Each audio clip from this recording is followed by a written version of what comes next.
Assalamualaikum warahmatullahi wabarakatuh. Saudara-saudaraku sebangsa setanah air yang kami cintai, yang kami muliakan, yang kami banggakan dimanapun Anda berada. Berjumpa kembali dengan kami channel Bejo Donya Akhirat. Sak bejo bejane wong kang lali, isih luwih bejo wong kang eling lan waspada dan tetap NKRI harga mati. Kemarin kami sudah mengunggah video cuplikan dari Pak Soleh Al-Jupri dari klan Pahlawi. Jadi Soleh Al-Jupri ini statementnya itu, apa yang disampaikan itu dusta. Dustanya di mana?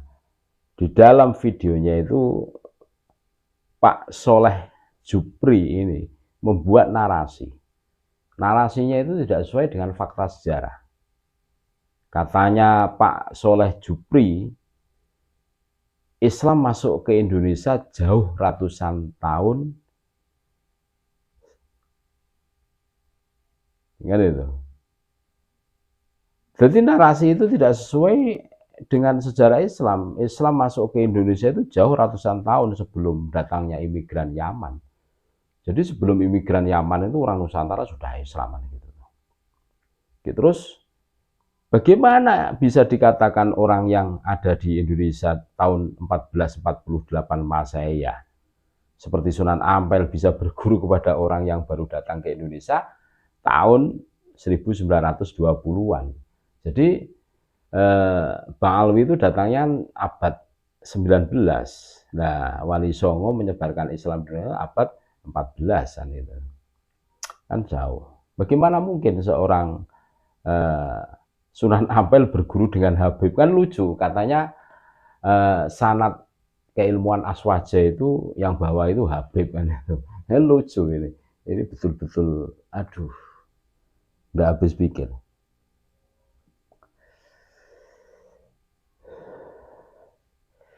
Ini ada tulisan dari Kiai Haji Maduddin Usman Al-Bantani. Jika tidak ada Pak Alwi, maka runtuh ilmu di Nusantara. Cerita dusta Soleh Al-Jupri tentang sanad ulama Nusantara. Ini jelas dustanya. Dalam channel YouTube Al-Fami Bani, Soleh Al-Jupri mengatakan kalau ada orang tidak mengakui nasab Pak Alwi adalah nasabnya menyambung kepada Nabi Muhammad SAW, maka ilmu ahli sunnah wal jamaah yang ada di Indonesia runtuh. Luar binasa dan biasa di luar. Ilmu-ilmu yang tersebar di kiai-kiai yang ada di Jawa ini, bahkan di Nusantara, runtuh. Ilmunya palsu semua. Kenapa? Karena yang membawa ilmu-ilmu yang ada di Nusantara ini adalah ilmu Pak Alwi. Kalau Pak Alwi-nya tidak dianggap, kan runtuh semua. Bikin narasi seperti itu Pak Jupri itu. Wah. Apa yang disampaikan oleh Soleh Al-Jupri dari klan Pahlawi ini adalah dusta. Narasi itu tidak sesuai dengan fakta sejarah bahwa Islam masuk ke Indonesia jauh ratusan tahun sebelum datangnya imigran Pahlawi ke Nusantara, ke Indonesia. Bagaimana bisa dikatakan orang yang ada di Indonesia tahun 1448 Masehi seperti Sunan Ampel, Wali Songo, bisa berguru kepada orang yang baru datang ke Indonesia tahun 1920? Kan mustahil loh. Mustahil. Suatu hal yang mustahil dan hil yang mustahil. Seperti Ja'far bin Saikhon Assegaf, kakek dari Topik Assegaf. Inilah. Klaim-klaim dusta semacam itu bagi peneliti sejarah Pahlawi adalah hal lumrah yang dapat ditemui dalam banyak sumber-sumber sejarah eksternal mereka. Kita bisa ambil satu contoh seperti disebut dalam banyak sumber internal Pahlawi bahwa ulama fikih terkenal di kota Mirbad, Syekh Muhammad bin Ali Al-Walai adalah murid dari Muhammad Sohib Mirbad Pahlawi. Setelah dikonfirmasi dalam kitab-kitab sezaman ternyata Jangankan Syekh Al-Qalai belajar kepada Muhammad Balwi, sosok Muhammad Balwi ini sendiri diduga kuat fiktif, tidak dicatat oleh satupun kitab-kitab nasab dan sejarah pada zaman itu. Wow, tukang dabrul. Para kiai-kiai yang ada di Indonesia hari ini mempunyai sanad keilmuan dan silsilah rantai-rantai kepada para wali songo sebagai pembawa sanad silsilah keilmuan. Islam mula di Nusantara. Silsilah itu tersambung dengan ulama-ulama Timur Tengah pada masanya. Wali Songo bukan keturunan Pak Alwi dan tidak berguru kepada Pak Alwi, seperti yang terdapat dalam naskah Mertasinga bahwa Sunan Gunung Jati 1448 1568 Masehi lahir di Mekah. Ayah seorang ulama dan pejabat dari Mesir. Ia belajar kepada para ulama-ulama di Mesir dan Makkah. Di antaranya adalah beliau belajar kepada Syekh Najamuddin Al-Kubro dan kepada cucu-cucu murid Ibnu Athaillah As-Sakandari yang wafat 1309 Masehi. Pengarang kitab yang terkenal Syarhul Hikam, Ibnu Athaillah As-Sakandari. Para ulama-ulama Nusantara generasi selanjutnya seperti Imam Haji Wangsareja wafat 1681 Masehi dari Kresek, Banten, leluhur Kiai Haji Ma'ruf Amin, menuntut ilmu di Makkah dan berguru kepada Ibnu Alan wafat 1647 Masehi, pengarang kitab Dalil Al-Falihin, sebuah kitab syarah untuk kitab Riyadhus Shalihin. Lihat sejarah Banten Pupuh 37, 39, 43, 58. Bahkan Ibnu Alan mengarang khusus 2 kitab untuk dititipkan kepada Imam Haji Wangsareja untuk diberikan kepada Sultan Abdul Mafakhir untuk diajarkan di Banten. Pertama adalah kitab Al-Mawahibur Rabbaniyah Anil As'ilah Al-Jawiyah. Manuskripnya masih tersimpan rapih di koleksi Perpustakaan Nasional dengan nomor A105. Kitab kedua yang ditulis Ibnu Alan untuk Sultan Abdul Mafakhir Banten adalah Raf'ul Hijab an Arosil Khomsatil Abwab. Lihat manuskrip dengan kode OR 5660 pada halaman 66V hingga 73V di Perpustakaan Leiden, Belanda. Generasi ulama Nusantara selanjutnya seperti Abdur Rauf Singkil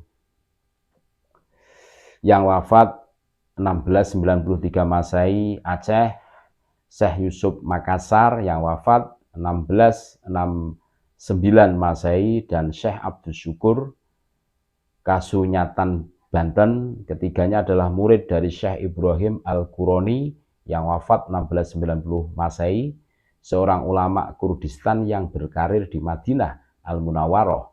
Lihat Ginanjar Sya'ban Al-Mashlakul Jali, Fatwa Ulama Madinah atas polemik Siti Jenar di Nusantara 1674. Syekh Arsyad Al-Banjari yang wafat 1812 Masehi, Mufti Kesultanan Banjar, pengarang kitab Sabilul Muhtadin Littafaqquh fi Amriddin, belajar kepada ulama-ulama Timur Tengah, di antaranya kepada Syekh Muhammad Abdul Karim Samman Al-Qadiri Al-Khalwati Al-Madani, pendiri Thariqah Syammaniyah, Syekh Asy-Syarqawi, Syekh Ad-Damanhuri, dan lain-lain. Jadi tidak ada Pak Alwinya kan gitu. Kemudian pada abad 19 Masehi, seorang ulama Banten mendapat kedudukan tinggi di Timur Tengah karena keilmuannya dan karya tulisnya yang berkualitas. Dia adalah Syekh Nawawi Al-Bantani, wafat 1897 Masehi, dari Tanara, Banten. Rumah kelahiran beliau dengan rumah penulis hanya berjarak kurang lebih 12 km. Ia berguru di Makkah kepada Syekh Ahmad Zaini Dahlan, Syekh Abdul Hamid Dagestani, Syekh Sayyid Ahmad Nahrawi, Syekh Ahmad Dimyati, Syekh Muhammad Khatib Duma Al-Hambali, Syekh Muhammad bin Sulaiman Hasbullah Al-Maliki, dan lain-lain. Jadi tidak ada gurunya Syekh Nawawi Al-Bantani itu dari Ba'alwi, itu tidak ada. Murid-murid Syekh Nawawi Al-Bantani tersebar seantero Nusantara. Hari ini para ulama yang ada di Indonesia mayoritas salah satu sanad keilmuannya melalui Syekh Nawawi Al-Bantani. Pemikiran-pemikirannya tentang Ahlussunnah wal Jamaah mewarnai keislaman Indonesia hari ini. Murid-murid langsungnya sangat banyak yang menjadi ulama-ulama besar, di antaranya Syekh Muhammad Mahfud At-Tarmasi, Syekh Khalil Al-Bangkalani Madura, Syekh Husain Al-Bantani Cerita Bantan, Syekh Tubagus Ahmad Bakri Purwakarta, Syekh Tubagus Muhammad Asnawi Al-Bantani Caringin Pandeglang, Syekh Arsyad Towil Al-Bantani Pejuang Geger Cilegon 1888, dan penyebar Islam di Sulawesi Utara, Syekh Hasan Mustafa Garut, Syekh Abu Al-Faid Abdus Sattar bin Abdul Wahab Ad-Dahlawi Delhi, India, Syekh Muhammad Zainuddin bin Badawi Al-Sumbawi Sumbawa, Nusa Tenggara Barat, Syekh Abdul Qadir bin Mustafa Al-Fatani Patani, Thailand, Syekh Abdul Haq bin Abdul Hanan Al-Bantani cucu Syekh Nawawi, Syekh Soleh Darat Asy-Syamaroni Semarang, Hadratus Syekh Kiai Haji Hasyim Asy'ari Jombang pendiri Nahdlatul Ulama, Kiai Haji Ahmad Dahlan Yogyakarta pendiri Muhammadiyah, Syekh Sulaiman Ar-Rasuli pendiri Perti, Kiai Haji Hasan Genggong pendiri pesantren Zainul Hasan Genggong, Kiai Haji Mas Abdurrahman Al-Bantani pendiri Matlaul Anwar, Kiai Haji Raden Asnawi Kudus, Haji Abdul Karim Amrullah Sumatera Barat, Kiai Haji Thohir Jamaluddin Singapura, Kiai Haji Dawud Perak Malaysia, Kiai Haji Hasan Asy'ari Bawean, Kiai Haji Najihun Mau Tangerang, Kiai Haji Abdul Ghaffar Tirtayasa Serang, Kiai Haji Ilyas Kragilan Serang, Kiai Haji Wasid Pejuang Geger Cilegon 1888, Kiai Haji Muhammad Romli Kresek Tangerang, Kiai Haji Tubagus Ismail Pejuang Geger Cilegon 1888, Kiai Haji Arsyad Qosir Al-Bantani Pejuang Geger Cilegon 1888, dan lain-lain. Pesantren-pesantren tua di Indonesia hari ini adalah murid dan keturunan dari para ulama-ulama murid Syekh Nawawi Al-Bantani di atas pendiri pesantren Lirboyo Kiai Haji Abdul Karim adalah murid dari Syekh Khalil Bangkalan dan Syekh Hasyim Asy'ari pendiri pesantren Ploso. Kiai Haji Ahmad Jazuli Usman adalah murid dari Kiai Haji Zainuddin Mojosari. Dan Kiai Haji Zainuddin Mojosari adalah murid dari Kiai Haji Soleh Darat. Kiai Haji Zubair dari pesantren Sarang adalah murid dari Syekh Mahfud At-Turmusi. Kiai Haji Abdul Wahab Hasbullah dari pesantren Tambak Beras adalah murid Syekh Hasyim Asy'ari. Begitu pula Kiai Haji Bishri Syamsuri dari pesantren Denanyar. Buya Dimyati Banten adalah murid dari Syekh Abdul Halim. Syekh Abdul Halim adalah murid dari Syekh Husain Carita. Ini adalah contoh kecil sanad keilmuan dari ulama-ulama Nusantara. Yang demikian itu hanya mengambil dari beberapa sampel daerah di Indonesia saja.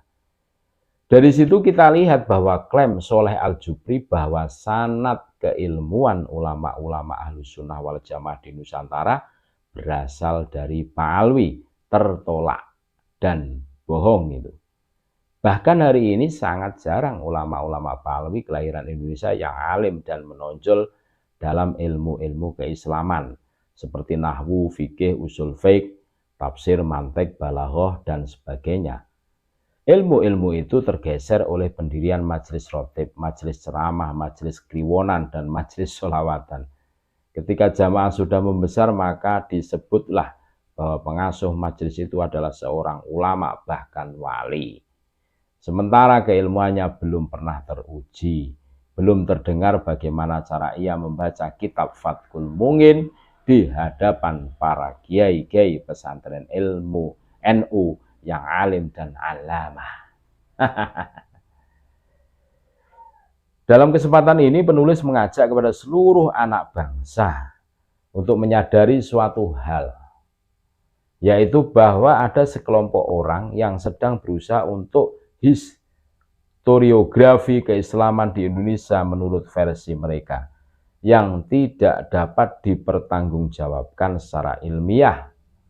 Pembelokan sejarah dan nasab Wali Songo, klaim jasa masa lalu dengan dongeng-dongeng peran leluhur mereka, misalnya dalam kemerdekaan, merebut otoritas keagamaan dengan haul-haul tokoh mereka yang diatasnamakan haul kota tertentu. Padahal tokoh itu tidak diketahui jasanya bagi bangsa Indonesia pada saat hidupnya. Selain menjaga sebuah majelis doktrin-doktrin perbudakan melalui narasi kesucian dan kehebatan keluarganya, pada saat yang sama mereka meniupkan sihir psikologis tentang rendahnya martabat bangsa Indonesia secara genetik. Padahal kenyataannya adalah sebaliknya. Dari itu penulis Kiai Imad mengajak kepada putra-putri Indonesia yang telah mempunyai kesadaran yang sama akan semua hal di atas untuk memberi pencerahan kepada lingkungan kita yang paling dekat, kemudian kepada yang jauh bisa kita jangkau.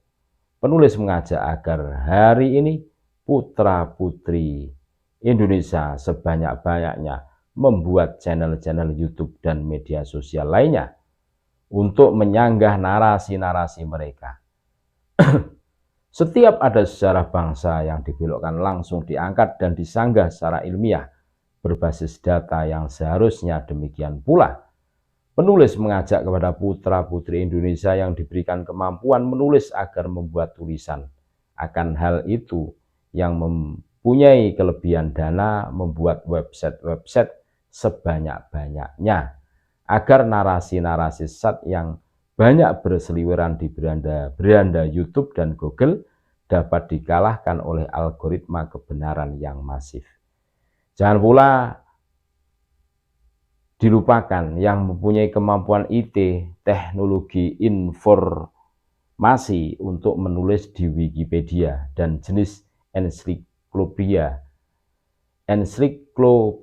digital bebas lainnya dengan sejarah para ulama kita dan nasabnya yang sahih, yang bukan hasil pembelokan. Bila melihat bahwa ulama kita telah ditulis Wikipedia dengan bernasab kepada Pak Alwi misalnya, padahal ia bukan Pak Alwi, agar tulisan itu dihapus dan diganti dengan nasab yang sesungguhnya. Dan kepada para ulama dan akademisi, bukti apalagi yang harus diberikan? Semua sudah terang benderang. Ada upaya tidak terpuji dari mereka. Penulis mengajak untuk membuat buku dan jurnal-jurnal ilmiah, baik lokal maupun internasional, tentang sanggahan terhadap upaya pembelokan sejarah tentang nasab ulama kita yang sebenarnya, tentang doktrin dan ajaran mereka dalam nilai-nilai kemanusiaan yang bertentangan dengan ajaran Islam yang benar. Jika semua hari ini kita lakukan, maka esok sejarah-sejarah palsu itu tidak akan lagi dikonsumsi oleh anak cucu kita. Lalu anak cucu kita akan berdiri tegak sebagai manusia yang bermartabat, manusia-manusia yang mempunyai pikiran yang suci dari doktrin sesat dan sejarah yang penuh kepalsuan. Terima kasih, tetap NKRI harga mati. Assalamualaikum warahmatullahi wabarakatuh.